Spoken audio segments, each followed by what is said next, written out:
Halo sahabat berproses, selamat pagi, selamat hari Sabtu, selamat weekend terakhir di bulan puasa ya. Oke, kita sambil tunggu sobat berproses yang lain ya.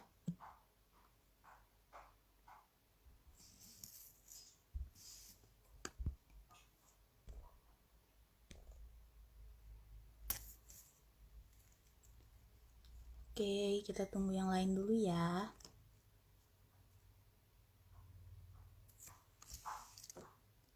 Oke, halo sahabat berproses.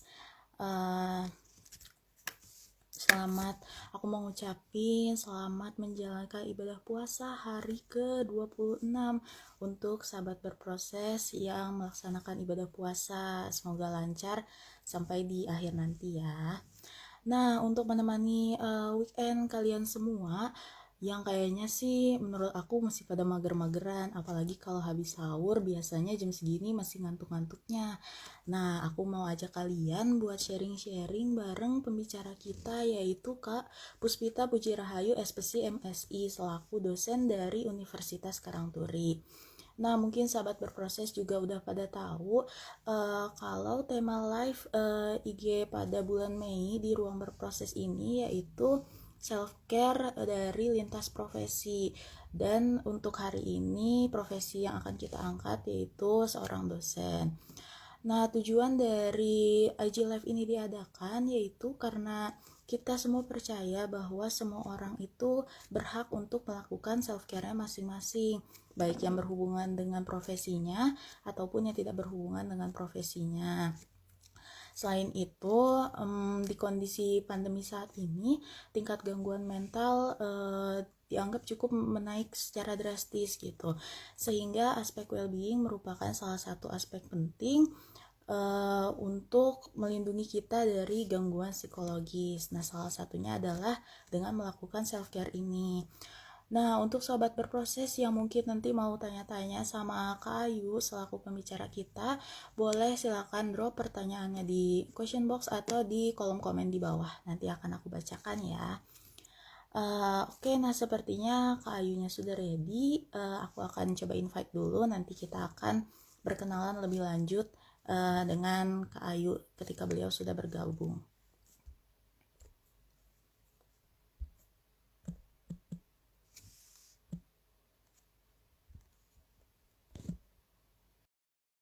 Oke, aku udah invite Kak Ayunya. Oh iya, mungkin kalau kalian yang belum kenal sama aku, nama aku Melanie dari tim Ruang Berproses yang akan menemani kalian selama 1 jam ke depan. Oke, sepertinya Kak Ayu sudah bergabung. Halo Kak, selamat pagi. Halo, selamat pagi Kak Melani. Halo, bisa terdengar jelas suara aku Kak? Jelas suara aku ini nggak dengung gitu? Nggak ya? Kok jelas Kak, jelas. Oke Syukur. Kak, gimana nih kabarnya hari ini? Alhamdulillah baik. Gimana paginya? Bangun Oh jam iya, berapa tadi? bangun jam 8 Kak, tidur lagi tadi. Oh, Sabar ya. biasanya Kakak kalau weekend gini aktivitasnya ngapain nih Kak? Aku kebetulan juga lagi join untuk buat buku. Jadi eh Hmm, lagi searching-searching referensi sih. hmm, Gitu. produktif ya Kak, weekend-weekend pagi gini. Makasih loh Kan Kak ada udah, deadline-nya soalnya. iya. Makasih ya Kak udah meluangkan waktunya buat sharing-sharing bareng sahabat berproses di sini. Nah Kak Sama. boleh mungkin perkenalkan diri terlebih dahulu. Mungkin ada yang belum tahu tentang Kak Ayu juga. Oke, pertama-tama sebelum perkenalan diri, terima kasih untuk Ruang Berproses telah mengundang saya untuk join, membagi ya mungkin sedikit informasi, terutama tentang dunia perdosenan, ya. Perkenalkan, nama saya Puspita Puji Rahayu, biasanya ya dipanggil Ayu, ya cukup Ayu aja, gitu. Dan domisili saya sih di Semarang ya. Hmm, Oke, gitu. Kak Ayu. Nah, Kak Ayu ini kesibukannya saat ini apa aja nih? Ya, karena saya sebagai dosen di salah satu universitas negeri swasta ya, PTS di Semarang, namanya Universitas Nasional Karangturi ya. Nah, itu ada di Jalan Raden Patah.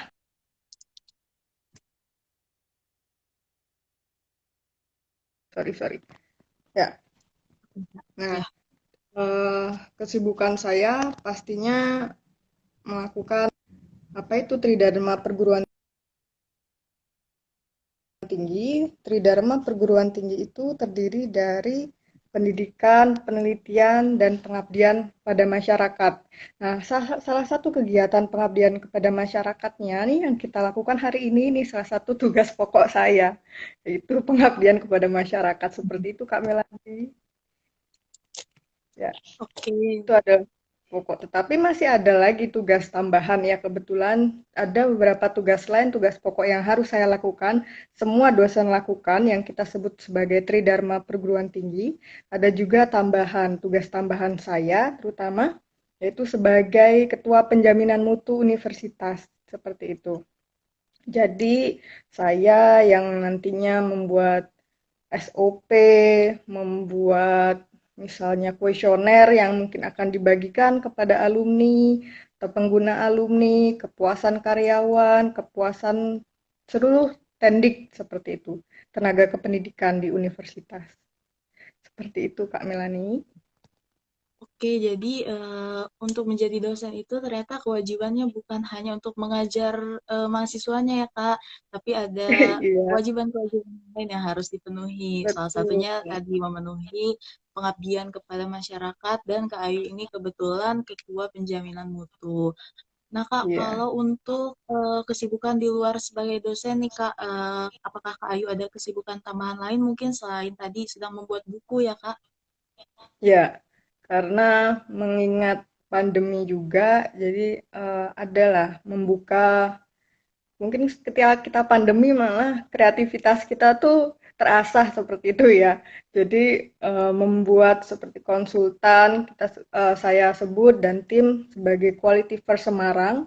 Ya kami buat eh, biro konsultan di Semarang, tapi tidak hanya psikologi karena ada beberapa bidang di dalamnya mungkin terkait sistem informasi, akuntansi, manajemen dan sebagainya dari beberapa dosen dan beberapa universitas. Dan salah satunya mungkin karena hobi saya salah satunya atau kesukaan saya adalah belanja, jadi saya mencoba untuk bisnis kecil-kecilan. Jadi bisnis dari apa yang saya sukai gitu. Misalnya seperti jualan tas ya, seperti itu Mbak Melani. Iya, iya. Aku setuju sih sama yang Kak Ayu bilang tadi. Kalau selain dari sisi negatifnya adanya pandemi ini, justru menimbulkan hal-hal baru ya. Kita bisa ngelakuin yang mungkin belum pernah terbayang sebelumnya ya, kayak Betul. akan kita lakukan sebelumnya gitu. Salah satunya adalah Kak Ayu ini bisa memanfaatkan hobinya menjadi bisnis gitu ya, Kak.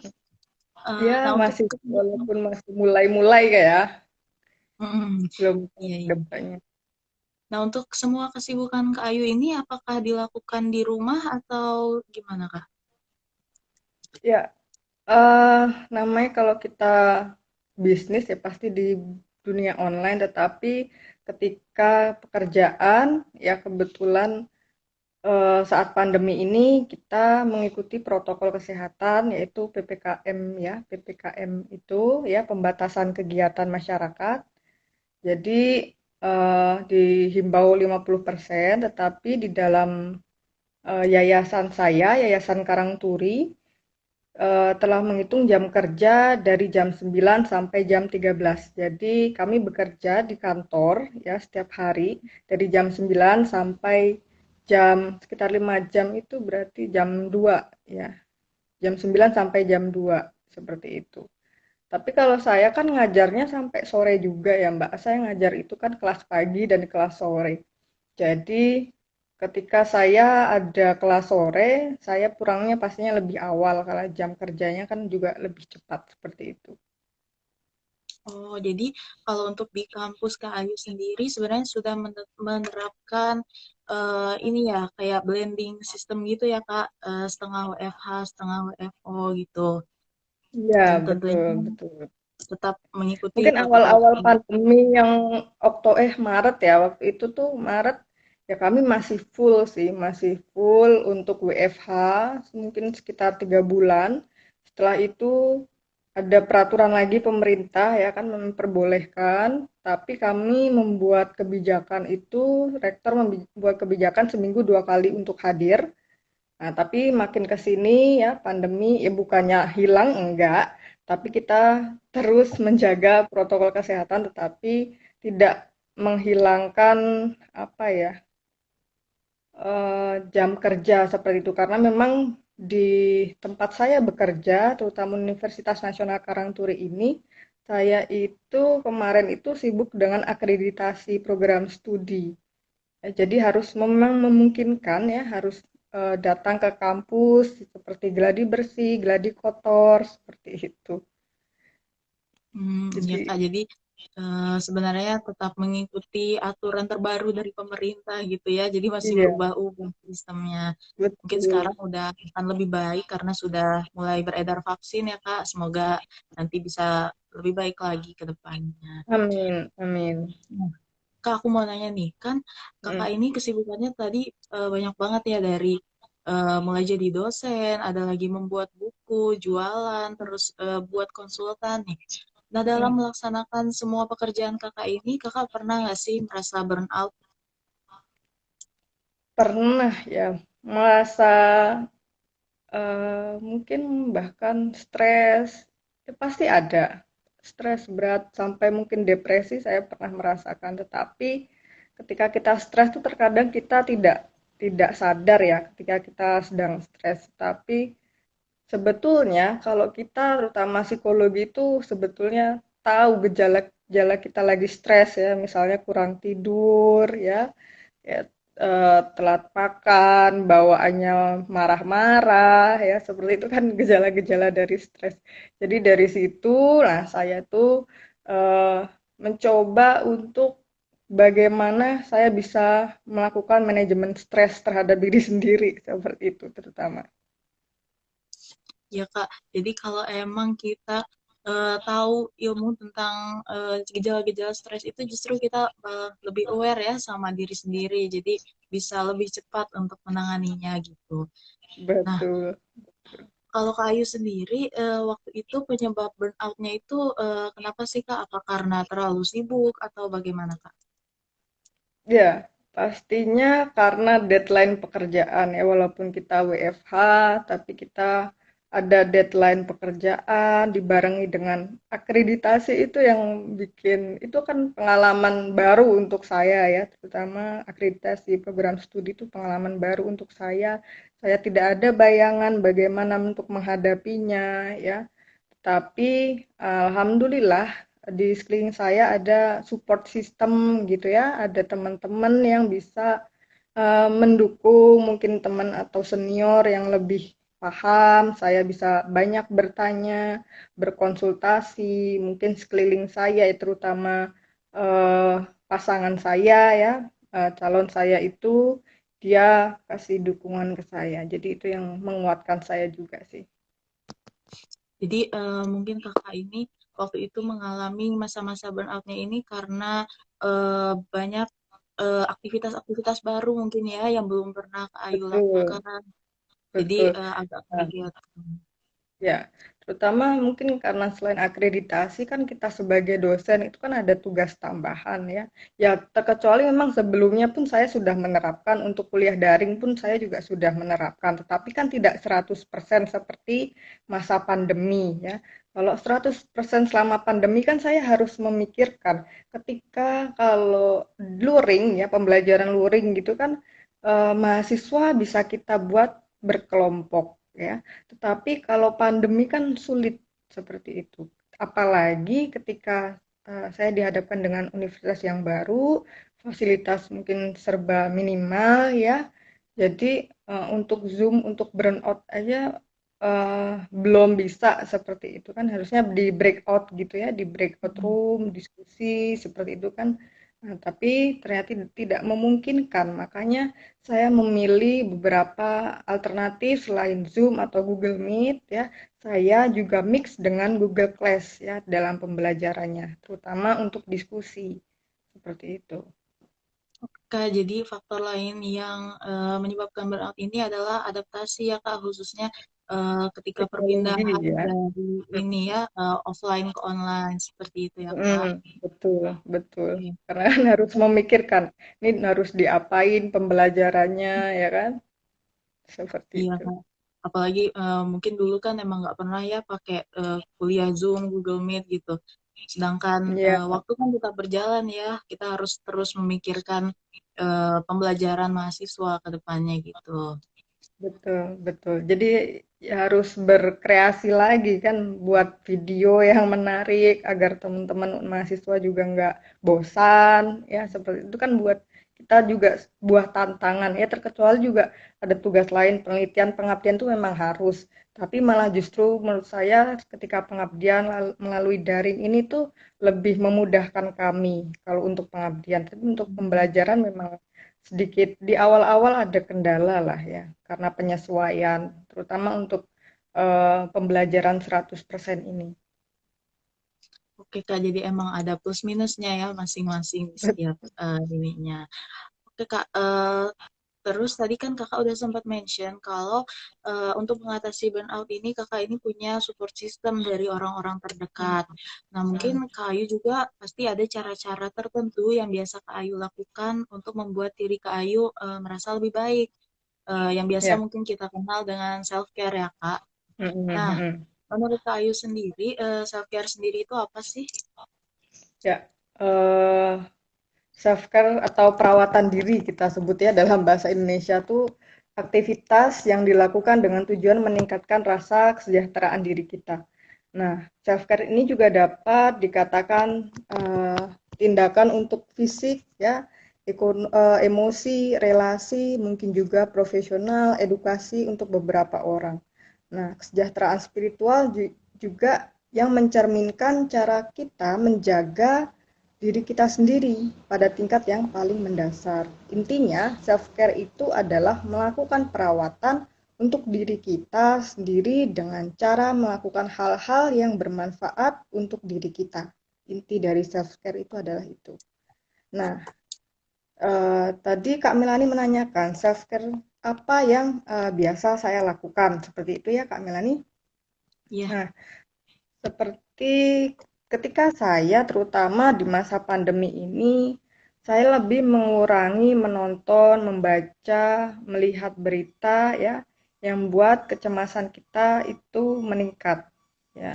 Karena itu kan juga akan membuat kita merasa cemas bisa sampai pada tingkat depresi. Kalau kita sudah depresi itu kan juga berbahaya karena akibatnya juga mungkin pada level tingkat tinggi mungkin bunuh diri bisa saja terjadi. Nah, hal-hal seperti berita seperti itu ya kita harus minimalisir, tidak perlu dibaca banyak-banyak gitu ya. Kalaupun memang kita membaca, jadi kita harus baca dengan referensi yang tepat, misalnya dari WHO terutama kalau mau tahu informasi. Nah, selain itu saya juga menjalani kehidupan, mencoba sih Mas, mencoba menjalani kehidupan yang sehat ya terutama mengonsumsi makanan yang sehat, cukup tidur, ya, ya terutama pastinya tidak menyentuh narkoba dan alkohol ya itu kan tidak boleh. Dan mengelola stres itu melakukan pemeriksaan kesehatan ya, misalnya juga bisa dilakukan. Itu juga termasuk dalam upaya menerapkan pentingnya hidup sehat. Yang paling sederhana bisa juga dengan menjaga kebersihan ya, dengan rumah yang bersih, psikologis kita juga pastinya akan lebih baik ya. Bagaimana cara kita memandang diri kita ya, cara kita memandang diri sendiri itu juga akan tercermin dalam kita menjaga kesehatan, kebersihan kita. Nah, tapi kalau semakin ke sini sih karena pandeminya sudah bukan berkurang, tetapi at least kita sudah bisa bertemu dengan orang lain ya, teman dekat kita. Ya, saya mulai dengan bertemu teman-teman yang kiranya memang ya kita sama-sama menjaga gitu ya, agar kita sama-sama menjadi waras seperti itu ya. Jadi tidak di rumah saja gitu dan melakukan me time pastinya, melakukan hobi yang saya suka ya, misalnya menonton acara komedi di YouTube. Itu yang biasa saya lakukan sih, Kak. Seperti itu. Oke Kak, berarti inti dari self care sendiri itu adalah perawatan diri untuk meningkatkan kesejahteraan mental kita gitu ya Kak. Betul, Eh, betul. nah Kak, tadi di opening juga aku udah sempat mention kalau tingkat gangguan mental pada saat pandemi ini semakin meningkat sehingga self care ini menjadi salah satu cara yang paling dibutuhkan gitu ya untuk agar kita memiliki well-being yang baik gitu kan. Iya. Mungkin juga ditambah dengan Kak Ayu tadi udah sempat sebut kalau banyak pemberitaan-pemberitaan yang hoax gitu yang meningkatkan Mm. kecemasan dari mental orang Indonesia gitu pada saat awal pandemi. Nah Kak, aku mau tanya dulu nih, menurut Kak Ayu, bagaimana kondisi kesehatan mental orang Indonesia pada saat ini Kak? Ya. Sebelum saya ke situ, ya, menjawab pertanyaan Kak Melani, tapi sebetulnya banyak orang juga yang menganggap kalau self-care itu suatu keegoisan seseorang juga ada loh. Ya, pemikiran saat ini tentunya seperti itu salah. Ya, memikirkan keluarga, teman, pacar itu tidak salah, tetapi diri kita pun butuh perawatan, ya, perhatian juga. Terkadang jika terlalu memikirkan orang lain, ya kita sampai lupa dengan diri kita. Nah, kita juga tidak bisa mengenali diri kita. Jadi self care itu penting.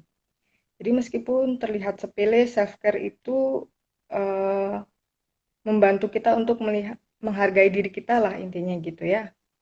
Nah, terkait dengan kesehatan mental saat ini, tentunya pandemi virus corona atau COVID-19 ini yang melanda Indonesia ini banyak imbasnya dan menghambat atau berdampak pada beberapa sektor ya, baik dari sektor perekonomian sampai pada sektor kesehatan.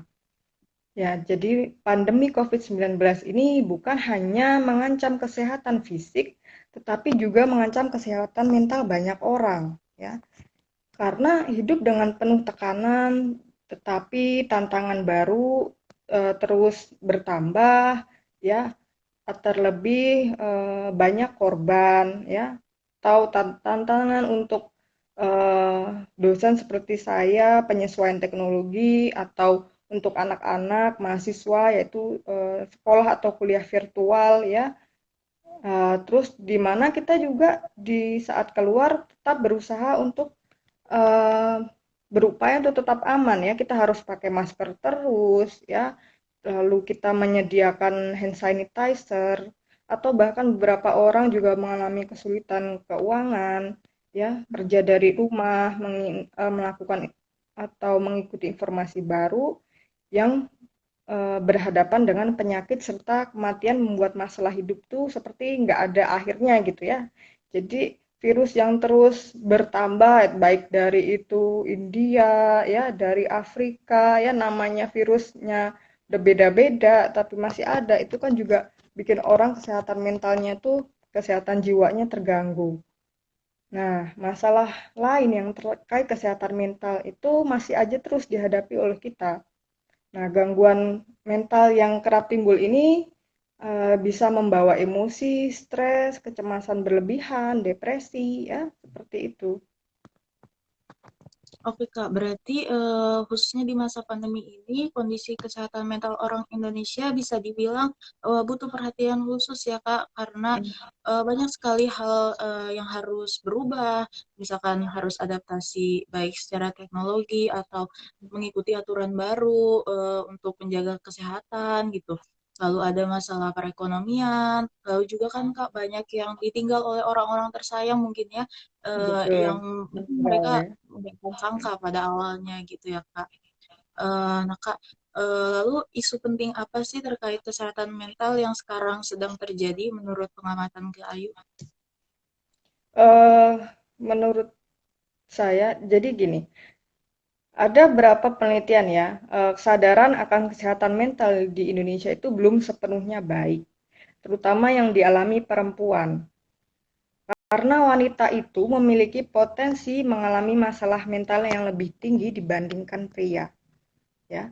Penelitian dari Homewood Health United Kingdom lebih banyak wanita yang berisiko lebih tinggi terkena masalah kesehatan mental, ya, sebanyak 47%.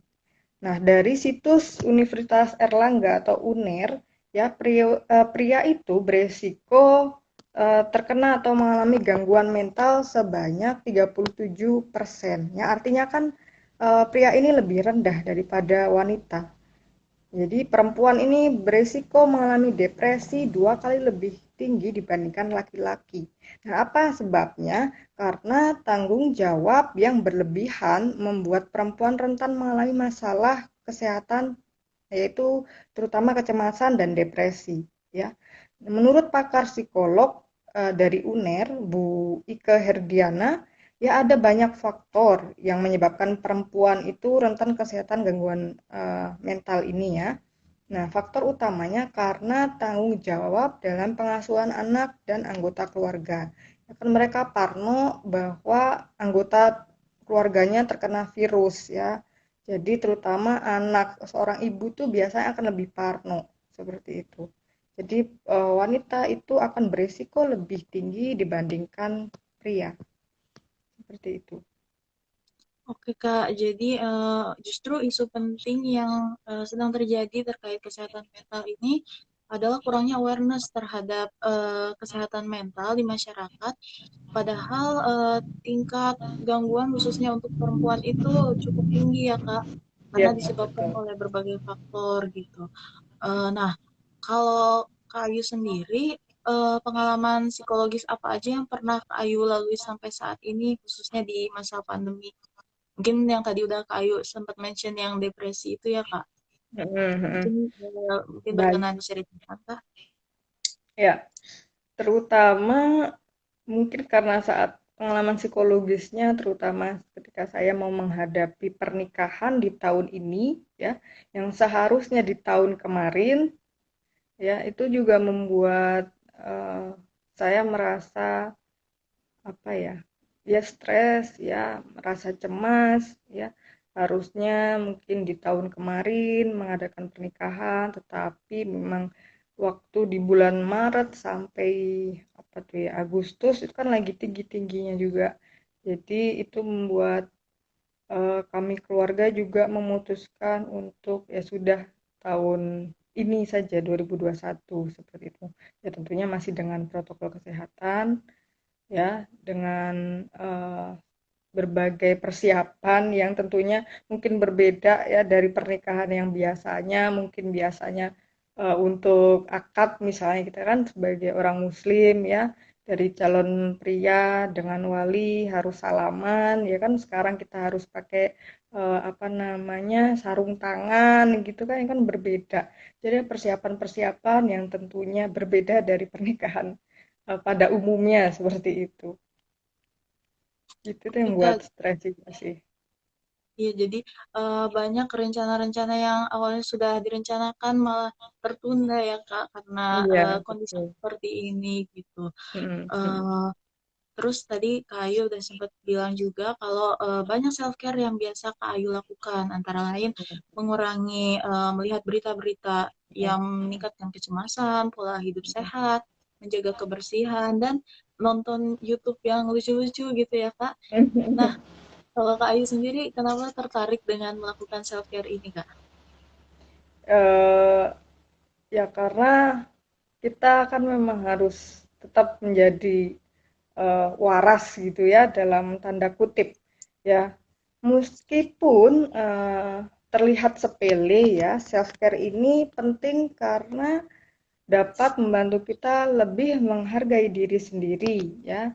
Setelah berjam-jam berkegiatan tentunya penting juga untuk kita meluangkan waktu untuk melakukan hal-hal demi meningkatkan kesejahteraan diri kita sendiri.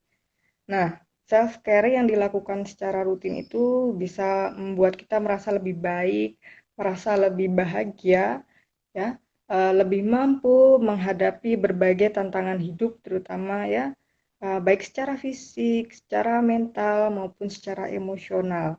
Nah, self-care ini juga mampu mengurangi segala macam penyakit mental ya, seperti depresi, stres, kecemasan yang berlebihan. Ya, jika diabaikan tuh pastinya akan mempercepat laju kehidupan kita alias kita kalau depresi kan pikirannya udah negatif aja gitu. Oke. Jadi Kak Ayu sendiri tertarik untuk melakukan self care yang Kak Ayu biasa lakukan karena untuk membuat diri Kak Ayu merasa tetap waras gitu ya Kak, Iya, meskipun penuh tekanan tapi balance gitu iya, kehidupannya. Jadi yang biasa Kak Ayu rasakan itu apakah lebih rileks atau mungkin lebih dalam menjalankan kesibukannya lebih tenang atau gimana Kak biasanya? iya. Eh, Artinya bahwa ketika saya memilih self care itu kan itu adalah kegiatan yang saya sukai dan sesuai dengan kebutuhan saya. Ya, mungkin ada beberapa self care lain juga ya yang bisa dilakukan. Mungkin ya, misalnya merawat hewan, bercocok tanam, ya, beraktivitas di luar ruangan, bepergian. Tapi kan bagi saya itu tidak sesuai dengan kebutuhan saya dan tidak saya sukai. Jadi saya tidak memilih itu. Karena jadi cara setiap orang dalam melakukan self care itu tentunya berbeda-beda ya. Nah, tak jarang juga buat kita itu sulit mengetahui aktivitas apa yang paling ampuh untuk mengembalikan energi sebelumnya yang terkuras habis gitu.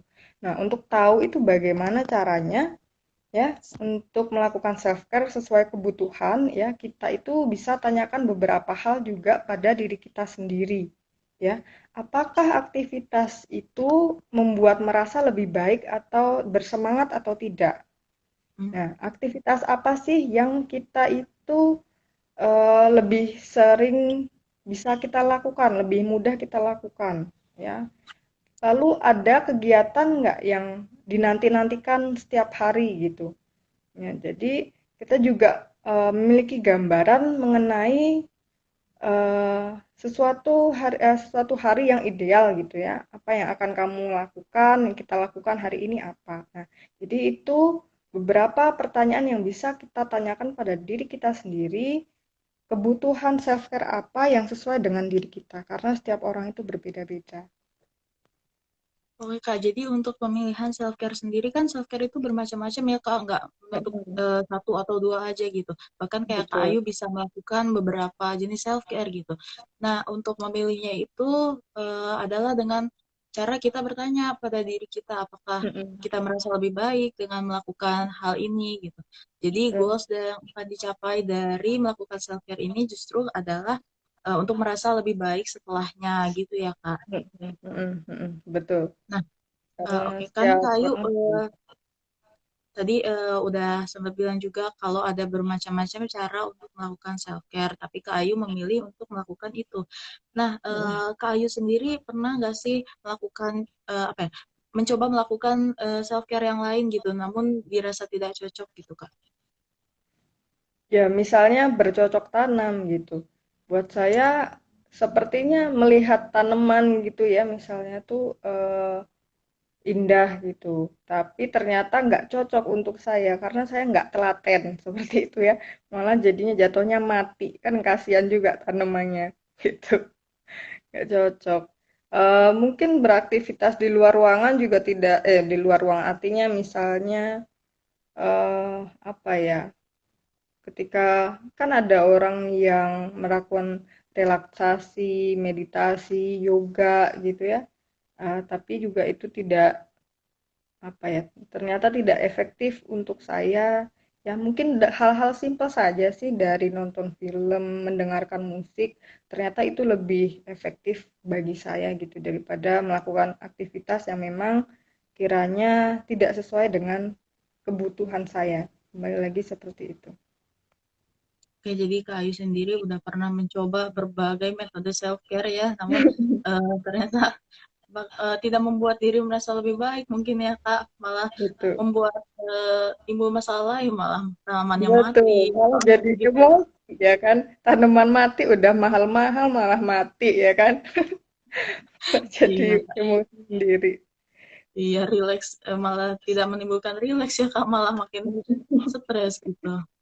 Betul. Oke Kak, ini nih Kak ada yang bertanya, Mm, katanya berarti seorang ibu lebih tinggi eh, apa ya ini maksudnya? Mungkin tingkat stresnya kali ya Kak.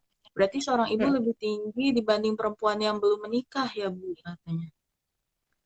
Ya, sebetulnya iya, karena tanggung jawab istri itu terutama untuk melindungi keluarganya tadi terkait dengan anak dan suaminya, terutama suami ya pastinya berkegiatan di luar mungkin. Tapi ini untuk istri terutama yang bekerja atau ibu rumah tangga ya, ketika istri atau istri ini ya berkegiatan di luar bekerja misalnya ya seperti itu biasanya akan teralihkan dengan pekerjaan ya, pertama ada deadline gitu ya, terlebih ketika tadi saya katakan ketika seperti saya gitu tidak terlalu membaca berita, nonton TV seperti itu pun pastinya akan mengurangi kecemasan yang berlebihan seperti itu. Tetapi untuk wanita yang berkegiatan di rumah, ibu rumah tangga, pastinya itu akan lebih membuat uh, cemas ya, karena banyak informasi yang akan terserap ya, kalau baik dari televisi, dari berita online ya, terutama ibu-ibu atau mungkin dari tetangga Parno karena terkena positif ya kan ya, tetangga kita tidak memungkinkan tidak memungkiri tetangga kita juga kan pernah pastinya terkena dampak COVID gitu ya. Jadi itu juga yang bisa membuat kecemasan berlebihan bagi ibu di rumah gitu, yang tidak berkarir. Oke Kak, jadi justru seorang ibu itu lebih tinggi gangguan psikologisnya itu karena tanggung jawab yang diembatnya itu lebih besar gitu ya Kak. Baik Iya, beliau bekerja di luar rumah ataupun hanya diam di rumah, itu faktornya juga bisa beda-beda. Kalau misalkan dia bekerja di luar rumah mungkin karena banyak tanggung jawab di luar urusan rumah. Kalau di rumah juga banyak berita-berita yang kurang baik gitu ya Kak. iya, Jadi iya, eh, semuanya bisa teralihkan. menimbulkan. Iya, Iya, iya. betul. Tapi pun tidak memungkiri, misalnya ibu berkarir pun pasti akan merasa cemas, terutama pada anak ya. Ini juga pengalaman dari kakak saya sendiri, walaupun bekerja di luar, tetapi dia pernah terkena positif COVID gitu ya, sampai akhirnya dia harus dirawat di rumah sakit ya, karena kebetulan juga dia sedang hamil. Jadi dia kan harus meninggalkan anaknya di rumah. Itu juga makin membuat dia merasa cemas ya, karena kan dia memikirkan di rumah dengan pembantu. Waktu itu malah dia kondisinya tidak memiliki pembantu ya, di rumah bagaimana anaknya diurusin siapa ya, hanya ada suami yang biasanya kan suaminya kan kurang cekatan seperti itu kan, akan berbeda ketika kita menjaga anak ataupun suami menjaga anak itu kan berbeda seperti itu. Jadi tergantung kondisinya seperti itu Kak Iya. Melani. Jadi justru malah kalau misalkan kita lagi sakit kayak gitu terus banyak pikiran malah recovery-nya malah makin lama ya Kak. Malah Nah itu berpikir dia ya, iya jadi iya. malah eh, kan karena positif corona ini kan juga eh, kesembuhannya kan tidak hanya karena obatnya, vitaminnya, ya kan, pasti karena pikiran kita juga itu kan bisa membuat eh, recovery kita juga. Jadi kalau stres pastinya recovery-nya malah jadi lebih lama seperti itu. Iya, jadi di sini juga peran self care ini sangat dibutuhkan gitu ya Kak. Apalagi Betul, kalau penyakitnya COVID ini kan kita diisolasi ya Kak, nggak bisa dikunjungi siapa-siapa, cuma ada diri kita sendiri gitu yang betul. bisa. Makanya ya self care itu juga meliputi berpikir positif ya, berkata positif itu kan juga termasuk self care. ya Kak, positif self talk mungkin ya Kak yang biasa dikenal Iya, sama orang-orang gitu. iya, Nah, iya. membahas positif self talk sedikit nih Kak. Kalau Kak Ayu Hmm. sendiri selama ini pernah nggak sih mencoba untuk melakukan itu gitu? Pernah, pernah. Apalagi di dalam pekerjaan ya. Ketika kita di dunia kerja, kita bertemu dengan bermacam-macam orang dengan latar belakang yang banyak. Mungkin pun kita di perkuliahan gitu pun sudah bertemu dengan banyak orang. Tetapi saya merasa bahwa di dalam pekerjaan itu berbeda ya. Di dalam pekerjaan itu mungkin ada saling bersaing untuk berprestasi di dalam pekerjaan ya kan goalsnya kan pastinya untuk meningkatkan kinerja atau posisi yang ingin diharapkan gitu ya jadi tuh persaingannya pasti pasti itu akan lebih ketat seperti itu nah di dalam pekerjaan tidak memungkiri ada beberapa orang tuh juga kan yang toksik kan gitu jadi sebisa mungkin kita juga menghindari orang-orang seperti itu ya ya lalu pun kita juga pastinya berpikir positif ya selain kita menghindari kita pun juga nggak boleh dalam Islam kita sebut sebagai suzon gitu ya nggak boleh suzon kepada orang berpersepsi negatif terhadap orang ya seperti itu karena kalau lagi-lagi karena kita belajar psikologi positive mind itu penting untuk kita agar kita menjadi tetap lebih waras gitu. Oke Kak, jadi eh, positif mind ini justru untuk melindungi diri kita gitu ya dari lingkungan yang mungkin kurang baik. Selain dari menjauhinya, itu juga bisa membantu kita gitu. Karena justru di lingkungan pekerjaan justru eh, orang-orangnya lebih bervariasi ya Kak, dari karakternya, Betul. dari tujuan bekerjanya pun Hmm. mungkin punya tujuan yang Pasti masing-masing gitu berbeda. ya Kak. Betul, betul. Seperti itu kira-kira. Oke, sebelum aku lanjut bertanya, mungkin dari sahabat berproses, kalau ada yang mau tanya, aku ingetin lagi bisa tanya di question box atau drop di kolom komen di bawah, nanti akan aku bacakan. Oke, terus ini ada yang bilang, Kak, setuju kesehatan mentalku kayaknya mulai terganggu nih. Mungkin Di bisa, usia berapa eh, itu? mungkin bisa ini ya, kalau merasa mulai terganggu bisa mendatangi yang lebih profesional ya, Kak, untuk Ya, terlebih tidak. kenali gejalanya dulu. Biasanya susah tidur nggak? Atau makannya jadi lebih sedikit? Tapi jangan bilang karena lagi puasa ya. Kalau lagi puasa kan memang lebih sedikit kita makan biasanya. Ya, gangguan tidurnya biasanya gimana? Terus lebih cepat emosi nggak? Pernah ngalamin seperti itu atau tidak? Ya, kita tahu dulu gejalanya. Jadi kita memang butuh lebih waras menghadapi pandemi ini, gitu ya. Agar kita terhindar dari depresi, karena ketika depresi ini melanda, akibat yang fatal pastinya adalah bunuh diri, ya. Jangan sampai kita melakukan hal-hal atau bahkan berpikiran sampai ada terlintas di pikiran kita seperti itu ya. Sayangi diri Anda, sayangi lingkungan Anda. Kalau memang Anda merasa bahwa pikiran itu sudah terlintas di dalam diri Anda, maka tanyakan atau berkonsultasi dengan orang yang lebih ahli seperti itu ya. Ataupun memang kalau nggak mau ke orang yang lebih ahli, setidaknya Anda keluarkan dengan orang yang Anda percaya. Ya, jangan bercerita ke sembarangan orang seperti itu. Betul, Kak. Jadi kalau kita udah merasa mungkin diri kita tidak baik-baik aja, mungkin bisa curhat mungkin dengan orang terdekat ya, karena ada beberapa Betul. orang yang masih apa ya, Kak, masih belum punya keinginan gitu, Kak, untuk bertemu dengan profesional dan atas berbagai Betul. hal, mungkin berbagai faktor ya, Kak. Mm-mm, mm-mm. Oke, Kalau tidak eh, mau langsung kan sekarang juga makin berkembang ya, ada Halodoc, ada konseling apa, konseling.id atau apa gitu ya. Kan juga ada yang tidak berbayar atau gratis. Menurut saya itu bisa dimanfaatkan juga sih. Kan ya, oke. lumayan dengan bantuan profesional tapi gratis. betul Kak, apalagi di kondisi pandemi kayak gini ya, Hmm, takut mau keluar juga mungkin kita bisa iya. memanfaatkan Kalau memang aplikasi tidak ada online. orang yang tanda kutip dipercaya, tapi ya seperti itu. Kadang kan orang ketika kita bercerita, takutnya pikiran kita ya lagi-lagi ya, jangan berpikiran negatif, takutnya orang mau apa ketika kita bercerita itu mau tanda kutip nyukurin kita gitu ya.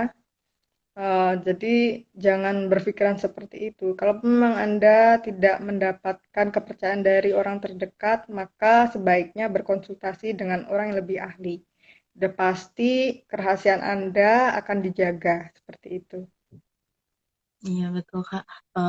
Jadi kita juga apa ya, harus bisa gitu ya, milih-milih orang juga ya Kak. Jangan cerita ke sembarang orang, ceritalah ke Betul. orang yang terpercaya gitu.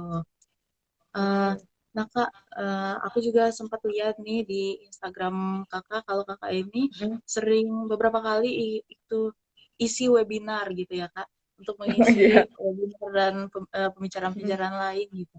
Nah, apakah dengan melakukan webinar ini justru akan meningkatkan tingkat stres Kakak atau justru itu malah menjadi self care Kakak gitu Kak? Berat ya pertanyaannya buat saya. Itu sebetulnya adalah saya senang berbagi dengan orang seperti ini ya, terutama. Ya, terlebih memang itu adalah tugas pokok saya tadi, itu pengabdian kepada masyarakat ya. Jadi webinar ini justru memudahkan saya untuk melakukan pengabdian kepada masyarakat. Jadi kalau dulu lebih kita kenal dengan apa namanya, apa ya, kayak membangun desa atau melakukan Hmm. apa di desa gitu ya, itu kan lebih itu baik, poinnya juga mungkin lebih tinggi, tetapi tujuan kita kan bukan itu. Artinya kita bukan memberikan informasi kepada masyarakat, itu juga insya Allah yang akan lebih bermanfaat ya. Tidak hanya terbatas kesehatan mental, manajemen stres, apapun itulah yang menambah ilmu untuk kita ya, terutama ketika kita sebagai dosen juga kan dituntut untuk mengembangkan diri ya. Jadi kita belajar misalnya tentang metode penelitian, tentang ada beberapa aplikasi yang terbaru ya, misalnya ada Mendeley ya untuk daftar pustaka yang otomatis seperti itu ya. Ya kita harus update lah ilmu, jangan sampai kita kalah juga dengan mahasiswa seperti itu. Mahasiswa sekarang Iya. tuh pada pinter-pinter loh dosennya bisa kalah. Iya betul Kak. Eh, jadi apa namanya, dengan melakukan webinar ini justru selain dengan berbagi informasi kepada masyarakat, Kakak juga bisa lebih mengupgrade diri ya, bisa Mm-mm. lebih memperluas informasi Kakak juga gitu ya Kak. Betul, betul. Menambah ilmu, menambah wawasan seperti itu. Oke Kak, ini ada yang bertanya, katanya Mm-mm. Kak, bagaimana caranya agar mengatasi kalau kita misalnya sedang malas dengan suatu kewajiban, misalkan seperti Mm-mm. kuliah dan lain-lain. Mm-mm. Karena kuliah daring ini sangat berpengaruh ke dalam efektivitas akademik. Mm-mm. Karena Mm-mm. saya dan kebanyakan teman saya juga banyak yang menjadi malas gitu, Kak. Oke. Emang kita tuh nggak kerasa ya, kita tuh udah berdampingan dengan pandemi virus corona itu hampir selama 1 tahun ya. Ya, banyak hal yang harus kita sesuaikan dalam menjalani keseharian dalam kondisi sebelum adanya pandemi dan setelah adanya pandemi. Salah satunya kuliah daring ini ya. Nah, eh, seperti kita menyesuaikan dengan menjaga jarak di sekitar kuliah tadi. Nah, salah satu eh, yang bisa teman-teman lakukan tentunya dalam mengatasi stres akibat adanya pandemi dan terutama tekanan melalui kuliah daring ini dengan time management ya. Ya, menurut sebuah survei yang dilakukan oleh Harvard Business Review, keterampilan time management itu merupakan keterampilan yang paling diinginkan, tetapi di sisi lain keterampilan ini juga tidak mudah dilakukan ya. Nah, padahal time management ini sangat berpengaruh di bidang akademis maupun menuju kesuksesan diri kita.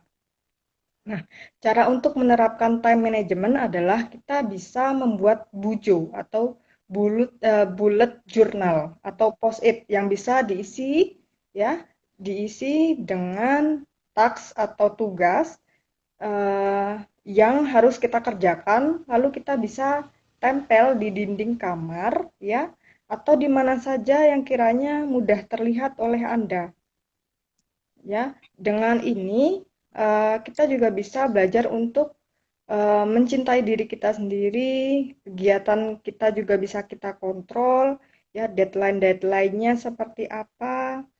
Kalau Anda jenuh dengan perkuliahan, mungkin Anda bisa sarankan kepada dosen Anda kiranya perkuliahan yang menarik untuk Anda dan teman-teman kelas Anda tuh enaknya dibuat seperti apa? Apakah diskusinya dengan games misalnya kan kalau kuis gitu kan dengan my quiz gitu kan bisa. Jadi itu juga mungkin akan lebih menarik gitu untuk mahasiswa. Ya, jadi utarakan saja saran Anda pada dosen, jangan takut, dosen juga manusia.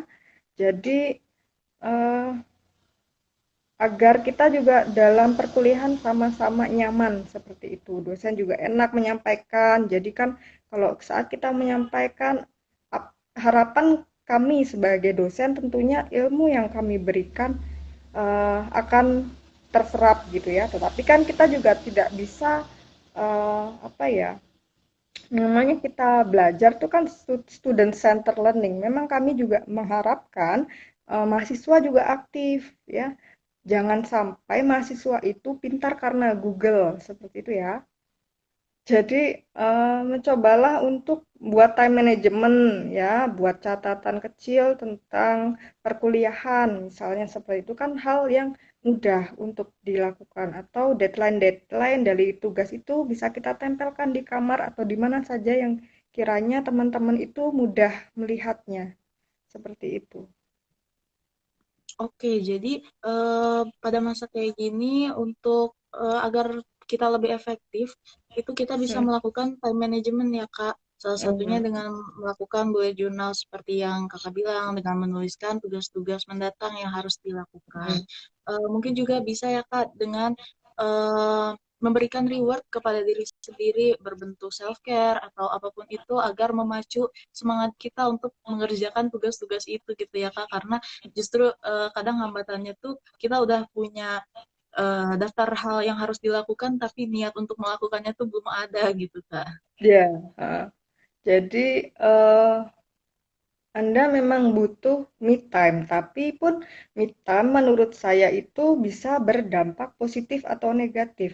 Nah, tidak sedikit ketika memilih me time itu bisa berdampak yang kurang baik ya, karena terlalu berlebihan. Dan kita tidak sadar, kita sebut itu sebagai me time, tapi ternyata berlebihan. Secara nggak sadar ada beberapa kegiatan yang kiranya termasuk rutinitas self-care, padahal sebetulnya bukan.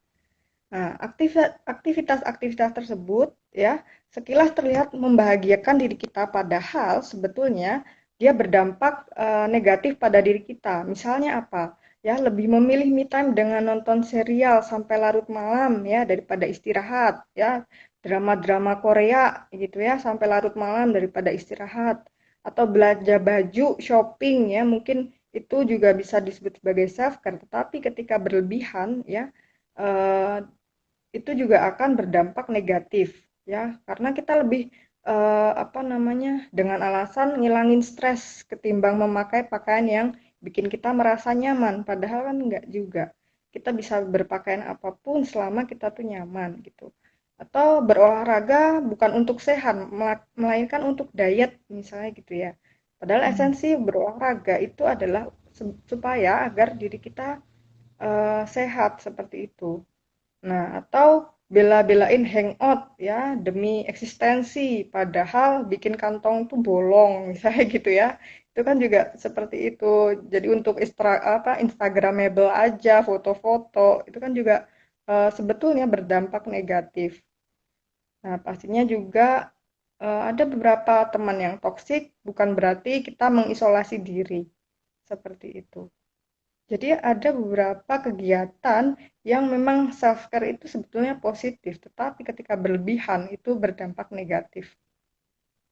Oke Kak, jadi untuk melakukan self care ini sendiri itu harus balance ya dengan kewajiban-kewajiban yang harus kita lakukan. Jangan malah berkedok kayak ini mau ngelakuin self care tapi ternyata berlebihan dan menimbulkan masalah baru ya Kak, kayak begadang Betul. tadi yang Kakak sebutin atau Iya. malah ngabisin uang kayak gitu ya Kak. Iya, Nah, betul.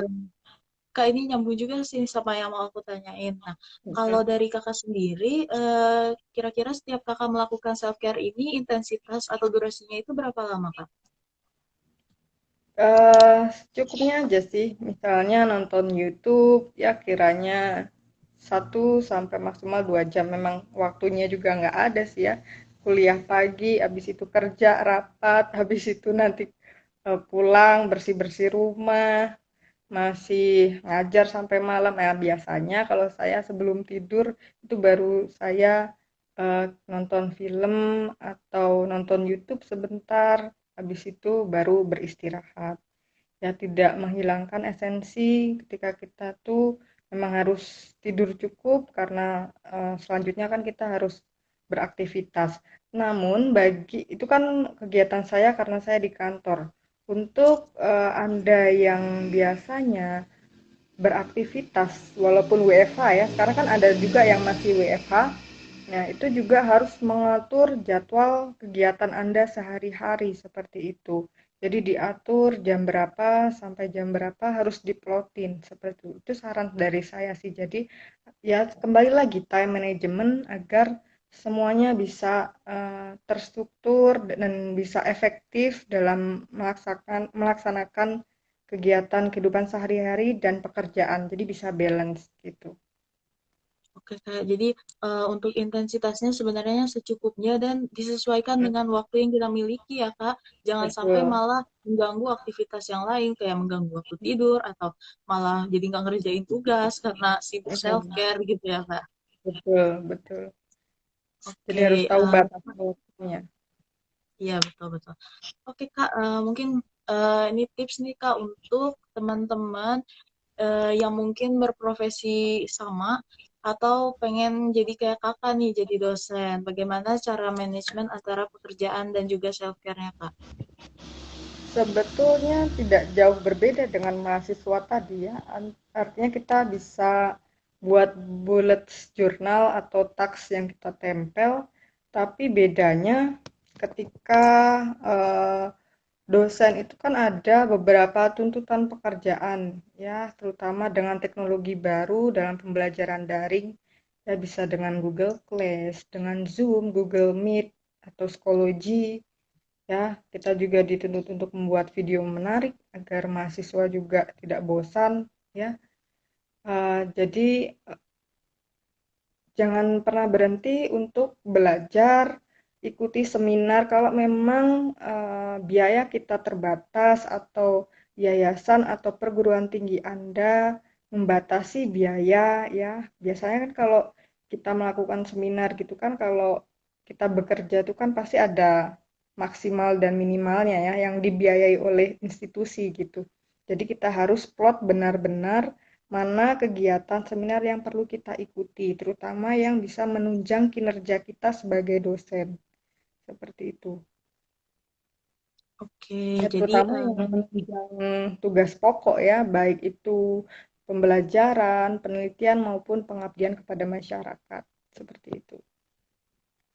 oke, jadi untuk teman-teman yang mungkin berprofesi sama dengan Kak Ayu atau yang terinspirasi nih ingin jadi seperti Kak Ayu dengan berbagai kesibukannya gitu ya. Kuncinya adalah harus melakukan time management yang baik dan harus mau untuk terus belajar gitu ya Betul. Kak. Mm, mm. Picu semangat kita terus gitu. Jangan sampai terutama kita kalah dengan yang muda-muda seperti itu ya. Tentu Kak, apalagi sekarang teknologi udah maju kayaknya justru yang lebih muda tuh yang lebih tahu ya Kak, yang lebih melek Iya, teknologi gitu. betul betul.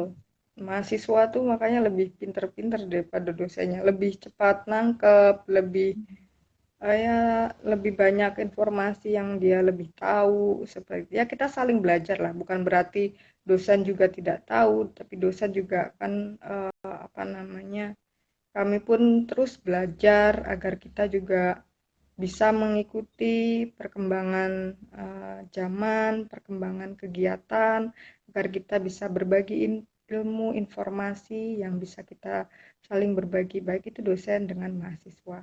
Seperti itu. Oke, kan berarti baik dari dosen maupun mahasiswa harus terus belajar untuk beradaptasi ya Kak dengan Hmm. suasana baru ini gitu dan dengan diselingi dengan melakukan self care jika merasa memang terlalu penat dengan aktivitas sehari-harinya Betul. gitu. Oke Kak, aku mau minta ini satu closing statement dari Kakak mungkin. Closing statement, apa ya? Jaga diri, self care itu penting. Maka pilihlah self care sesuai kebutuhan Anda, ya. Lakukan self care dengan positif, jangan sampai self care itu berdampak negatif ataupun berlebihan. Seperti itu. Agar kita Oke, menjadi tetap tanda kutip waras tadi. iya Kak, betul. Jadi self care-nya ini harus yang sesuai dengan diri kita ya, jangan gaya-gayaan kayak sekarang lagi zaman sepedaan, terus kita ikutan sepedaan ya Betul, Kak, betul, karena nggak betul. mau ketinggalan zaman seperti itu. Ya, jadi memang kan kalau menurut WHO juga self care itu kan hal-hal yang dilakukan orang lain, orang bagi dirinya sendiri ya, untuk membangun dan memelihara kesehatan serta untuk mencegah timbulnya penyakit. Jadi segala sesuatunya jangan dilakukan secara berlebihan karena itu tidak akan efektif. Seperti Oke itu. Kak, jadi kuncinya adalah melakukan secukupnya dan sebutuhnya gitu ya Kak. Sesuai dengan kebutuhan kita. Oke Kak, sudah 1 jam kita sharing-sharing bareng, nggak kerasa Masa? aku mau, Iya, iya, lumayan ya. iya, nggak kerasa ya Kak. Iya, cepat. Padahal kita cuma ngobrol-ngobrol. Iya, ngobrol ditonton orang ya Kak. Ya, ya buat ruang berproses, jangan kapok undang saya lagi ya. Kita bisa berbagi informasi lebih banyak lagi. Insya Iya Allah, Kak, amin. iya. Terima kasih Kak, ini sharingnya sangat insightful baik untuk sesama dosen maupun bagi mahasiswanya mungkin ya untuk melakukan self care yang sesuai seperti apa dikasih tips-tipsnya. Terima kasih banyak ya Kak, udah meluangkan waktunya buat sharing-sharing bareng sahabat berproses di sini. Semoga kita memberikan manfaat yang banyak bagi para penonton Amin. pada hari ini. Iya, Eh, Oke, semoga terima kita kasih Kak Melani juga sudah menjadi pembawa acara yang baik dan terstruktur juga dari awal kita on time ya sampai pada hari ini kita juga berakhir dengan on time. Ya, sukses selalu ruang berproses. Memang kita berproses untuk menjadi yang lebih baik lagi. Ya, amin. Ya, amin. Terima kasih ya Kak. Selamat melanjutkan aktivitasnya. Semoga Ya, harinya menyenangkan. Makasih amin. Kak. Terima kasih Kak Melani. Sampai jumpa di lain kesempatan Kak Melani. Insya Allah, Iya. amin. Amin, amin. Ya, terima Selamat kasih Kak. pagi, selamat Pagi. melanjutkan aktivitas. Oke. Saya Liv ya. Iya. Selamat. Oke.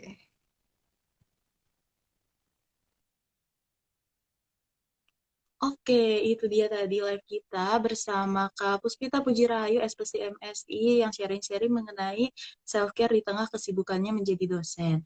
Nah, sebelum berakhir, aku mau kasih info buat sahabat berproses semua. Kalau di tanggal 15 Mei nanti akan ada IG Live lagi dengan tema yang sama, yaitu self-care dari lintas profesi, namun tentunya dengan profesi yang berbeda. Untuk info lebih lanjutnya, kalian bisa terus pantengin IG Ruang Berproses untuk mengetahui info lebih lengkapnya ya. Kemudian di tanggal 22 Mei akan ada webinar Saitalk 34 Brand Yourself Through Your Style bersama pembicara kita Kak Anindita Indira. Untuk teman-teman sahabat berproses yang tertarik, silakan bisa mendaftarkan dirinya dengan cara klik link yang ada di bio IG Ruang Berproses. Kemudian silakan pilih yang bagian registrasi bulan Mei, nanti akan diarahkan menuju ke pendaftarannya. Oke, sahabat berproses, sudah 1 jam kita bersama di sini sharing-sharing bareng. Terima kasih atas atensinya dari awal sampai akhir. Semoga bermanfaat bagi kalian semua. Selamat melanjutkan aktivitasnya. Happy weekend.